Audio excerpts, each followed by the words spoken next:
Hola, ¿qué tal? A ver, vamos a pararnos a pensar en algo por un momento.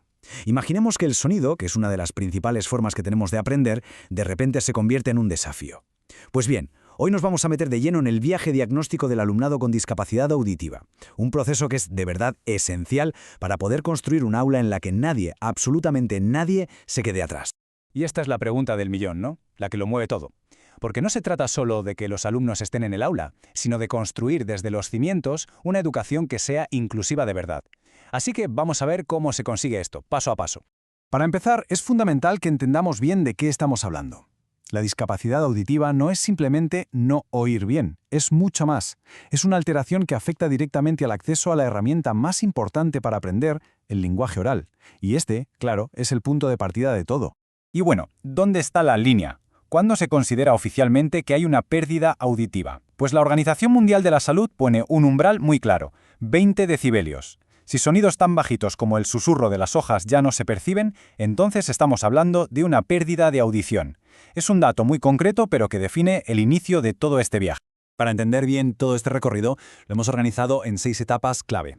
Empezaremos por definir el desafío, luego veremos el proceso de detección, el papel que juega el colegio, cómo se evalúa la comunicación, cómo se aplica todo esto en la práctica y, por último, reflexionaremos un poco sobre lo que nos queda por delante.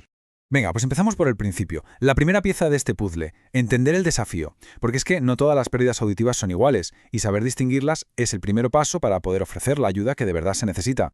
La pérdida auditiva se clasifica según 4 criterios que son clave. Primero, ¿dónde está el problema? Si en el oído externo o en el interno. Segundo, ¿cuándo apareció? Si antes o después de aprender a hablar, que esto es vital. Tercero, si es de nacimiento o se adquirió después. Y por supuesto, la intensidad, que puede ir desde algo ligero hasta una pérdida profunda. Cada combinación, como podemos imaginar, es un mundo. Vale, una vez que entendemos los tipos de pérdida que hay, la siguiente pregunta es ¿y cómo la detectamos? Pues aquí entramos en la segunda fase, el proceso de detección. Y en esto el tiempo es oro. De verdad, una identificación temprana lo puede cambiar absolutamente todo. La detección, digamos que sigue 2 caminos que van en paralelo pero que se complementan. Por un lado está la vía médica, que busca un diagnóstico clínico, y esto suele pasar antes de que el niño o la niña empiece el cole. Y por otro lado está la detección en la propia escuela, donde el foco ya no es el diagnóstico, sino entender cómo esa pérdida está afectando a su aprendizaje. En el ámbito médico, sobre todo con los más pequeños, se usan pruebas que se llaman objetivas. ¿Y esto qué quiere decir? Pues que no hace falta que el niño responda conscientemente. Por ejemplo, se puede medir directamente cómo responde el nervio auditivo al sonido.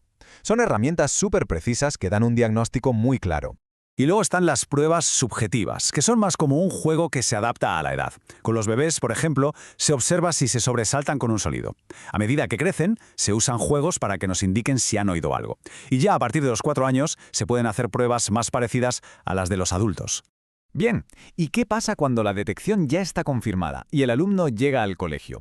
Pues pasamos a la tercera parte, el papel clave que tiene el centro educativo. Aquí es cuando se pone en marcha un proceso de evaluación formal para entender a ese alumno en toda su complejidad. Y el corazón de todo este proceso es la evaluación sociopsicopedagógica. El nombre suena un poco técnico, pero la idea es sencilla. Es una mirada de 360 grados al estudiante. El objetivo no es solo encontrar las barreras, sino también, y esto es muy importante, descubrir sus puntos fuertes, porque ahí estará la base para construir su aprendizaje. Este proceso tiene 3 fases muy claras. Primero, se recoge información de todas partes, de la familia, del colegio, de su entorno social, todo. Después, con esa información se identifican tanto las barreras como los puntos fuertes. Y al final, todo esto acaba en un plan de actuación personalizado, que es como una hoja de ruta hecha a medida para ese alumno. Y esto nos lleva directos a la cuarta parte, la evaluación de la comunicación. Aquí es donde los especialistas en audición y lenguaje, los AL, hacen su trabajo de detectives para entender al detalle qué necesidades lingüísticas tiene el estudiante. Entonces, ¿qué es lo que se busca exactamente en esta evaluación? Vamos a ver en qué áreas clave se fijan los profesionales para tener un mapa completo de las habilidades de comunicación del alumno o alumna.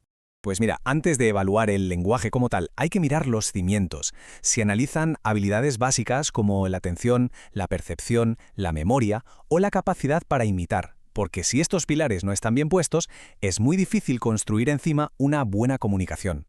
Después, la capacidad auditiva se analiza como si fuera una escalera. Se empieza por lo más básico, simplemente detectar si hay un sonido o no. De ahí se sube un peldaño, discriminar si 2 sonidos son iguales o diferentes.